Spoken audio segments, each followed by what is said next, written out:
Hey guys, today we're reviewing Transformers Cyberverse Warrior Class Drift. Powers of Spark Drift. Here's the packaging.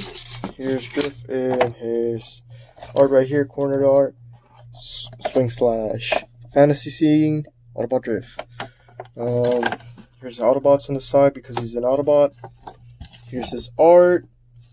Looking pretty cool. And the Autobot symbol right here. The Deadlock packaging uses the same artwork right here for Drift, but instead of the Autobot symbol right here, it's a Decepticon symbol. Here's the back, stock photos or 3D renders. Function, skilled swordsman, that's pretty much it for the little bio. And here's swing slash right there. Convert to activate swing slash. So here's the other figures in this wave. Bumblebee with the guns in his arms, little missiles. I'm not getting that Bumblebee. I have the Shockwave, but I'm keeping it in a box. And Jetfire. I'm not getting Jetfire either. Actually, I'm going to keep this, and I'll talk about it later. Finish something aside. So, here is Drift in his robot mode. And yeah, this Drift looks pretty much like Drift. Like the original comic book Drift and the toy Drift. The only differences is it looks a little bit simplified. And not like the original toy, like I was complex, and instead of the shoulders being like this, it was the opposite. They were like this. So yeah, this is a warrior class figure, so this has to have a gimmick. So the gimmick on this figure is this sword right here.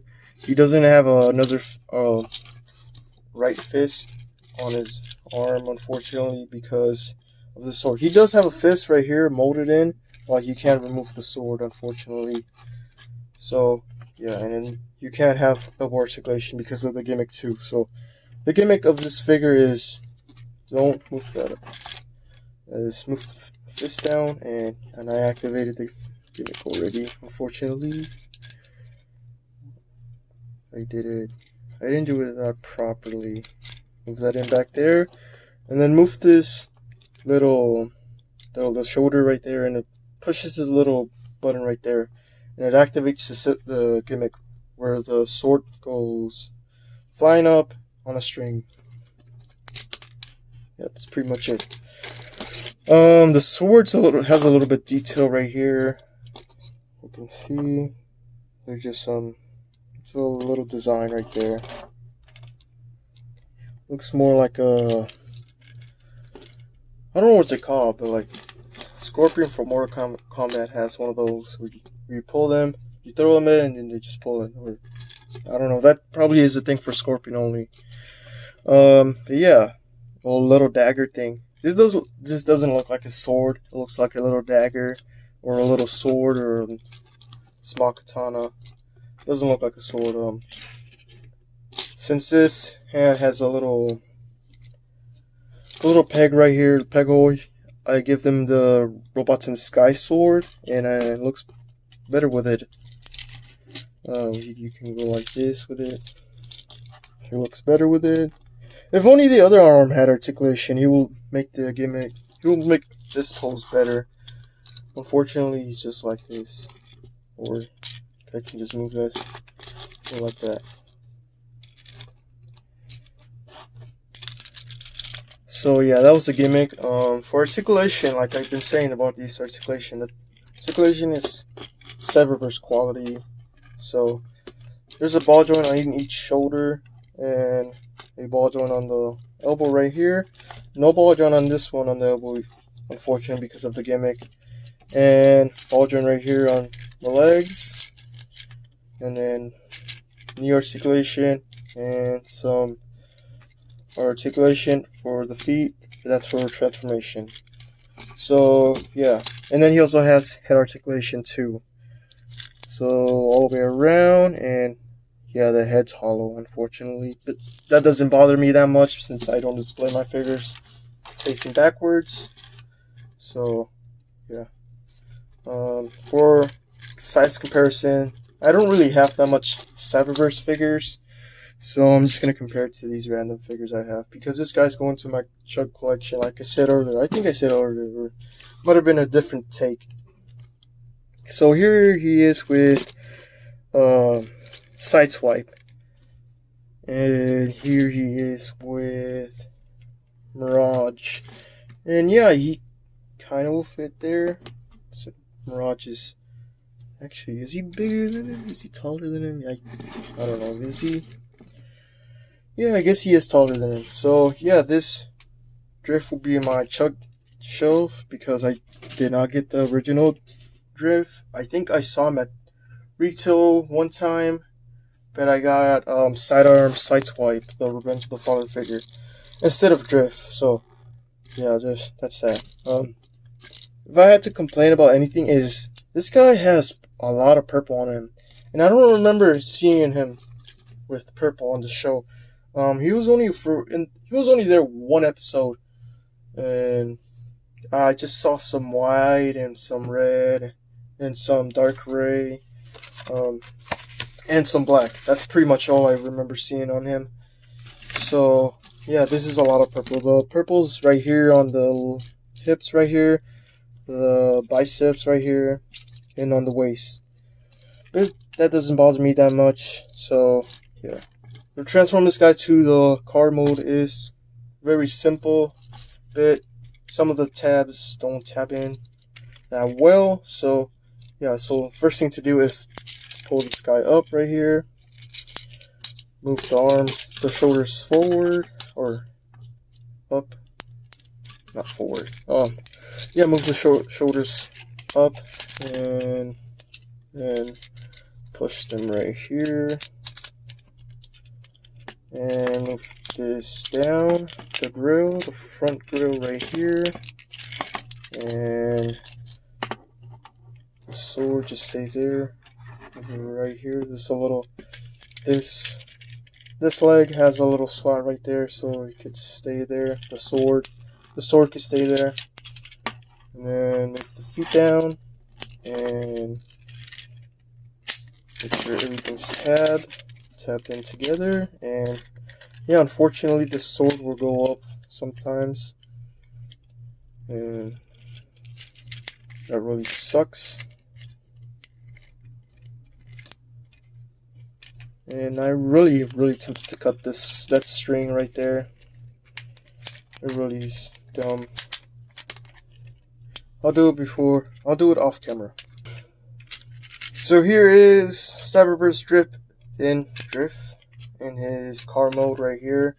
And yeah, it looks pretty cool. Pretty nice looking car right here.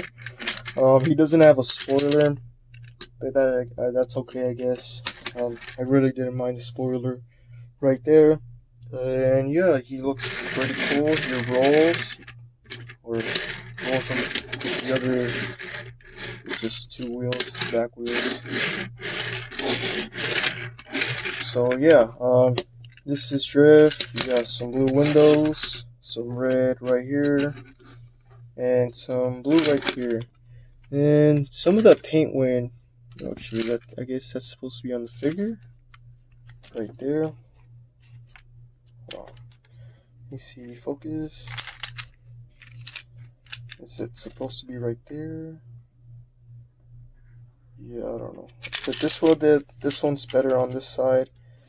So yeah, that's better on that side. So here's the bottom of the car. See the entire robot cable right down there. So for size comparison, I have